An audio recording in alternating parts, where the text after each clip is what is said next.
The train station loomed like a silent colossus in the night, shrouded in a dense, impenetrable fog. A milky sea that crept coldly beneath my clothes, caressing my skin with invisible icy fingers. The ground under my feet was a muddy swamp, yielding with every step, as if I were walking on a water mattress. An unpleasant sound accompanied each of my movements, not a simple thud, but a muffled moan, as if the earth itself groaned under my weight. On one of the platforms, a digital clock dangled menacingly.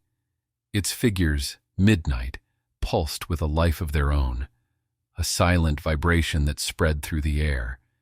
It wasn't just an acoustic signal, but a subdued moan, almost imperceptible, that seemed to emanate from the bowels of the station. As I moved cautiously, trying to orient myself in this forsaken place, a distorted whisper broke the silence. An unnatural voice, more a hiss than a human sound, rose from the shadows. "Come, join us. We're waiting for you." My blood froze in my veins. My heart hammered wildly in my chest, a primal reaction to the terror that inhuman voice evoked. I turned sharply, hoping to spot the source of that whisper, but instead found myself face to face with a figure that seemed ripped from a nightmare. Tall and twisted, its proportions were an affront to nature, with long, thin limbs that resembled the gnarled branches of an ancient tree more than the arms of a living being. Its face was an abyss of darkness, devoid of eyes, but with a mouth too wide, a grin that opened in a distorted and unnatural way.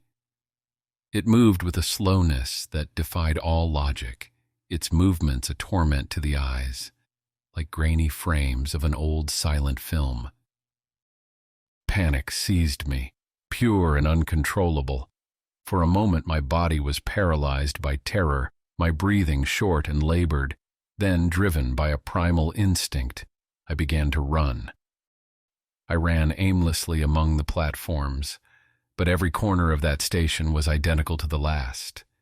A trap with no exit, an endless loop, a never-ending nightmare. And the clock, an impassive witness to my imprisonment, continued to mark a time that no longer had any meaning.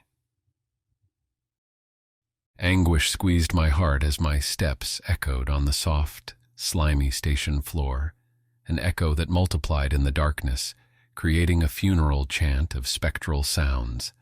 The cold, damp air burned my lungs with every breath, a constant reminder of my desperate flight towards a salvation that crumbled before my eyes. In the distance, a faint and flickering light cut through the fog, a glimmer of hope in a universe of shadows. A train, motionless and silent, seemed to wait just for me. Without hesitation, driven by an urgency that erased all fear, I rushed toward it. My mind screamed that this was the only way out, the only chance to escape the nightmare that had swallowed me. But when my feet touched the floor of the carriage, an uncontrollable sense of terror shook me to the core. The interior of the train, which from the outside seemed a refuge, twisted before my eyes. The walls, once smooth and cold, undulated like mad water. The seats twisted into impossible shapes, creating darting shadows that extended towards me like fierce claws. The passengers, evanescent figures upon my entry, materialized into an indescribable horror, deformed bodies, disproportionate limbs, faces that defied all anatomical logic, eyes that glowed with a malignant light. They approached me with an irregular pace, whispering words in a language that my mind could not or would not understand, each syllable a scream that tore through the air. Then, a hand cold as death rested on my shoulder. I turned abruptly, terrified, and saw the creature from the station. Its disfigured face was inches from mine, a horrendous caricature of a human being. It was the personification of evil. a nightmare come to life. Its mouth gaped in an unnatural grin, revealing sharp teeth and a forked tongue. "Did you think you could escape?" it whispered, its voice an echo that filled every corner of the carriage. Anguish devoured every hope, leaving me with an unbearable sense of oppression. The clock, that damned witness of my temporal imprisonment, was now there, inside the train. With one last spasm, it stopped moving, and with it the world came to a halt. The shadows, the creature, the train itself, everything frozen in an eternal instant, a trap with no time or end. Desperation drove me to act. I dragged myself towards the clock, each step an agonizing eternity. An invisible force imprisoned me, slowing my every movement as if I were submerged in a swamp of thick, oppressive mud. With one last feeble effort, I shook it violently, yearning to destroy that damned mechanism. Intuition screamed at me that the clock was the beating heart of that horrible reality, a dark bond that buried me in an abyss of endless torments. A final glimmer of hope crossed my mind. If I could break the clock, perhaps I could also break the cycle of terror that held me chained. The world around me began to shake violently. The train's walls vibrated like the strings of a crazed violin, while the clock, the epicenter of this chaos, pulsed with blinding light. A beacon in the heart of a storm inhabited only by infernal demons. And then, with an explosion of light that burned my eyes, everything stopped. I found myself back at the station, but it was unrecognizable.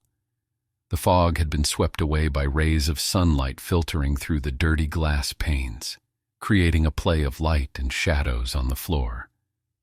The station was alive, teeming with people rushing to catch their trains, their chatter blending into a harmony of everyday sounds.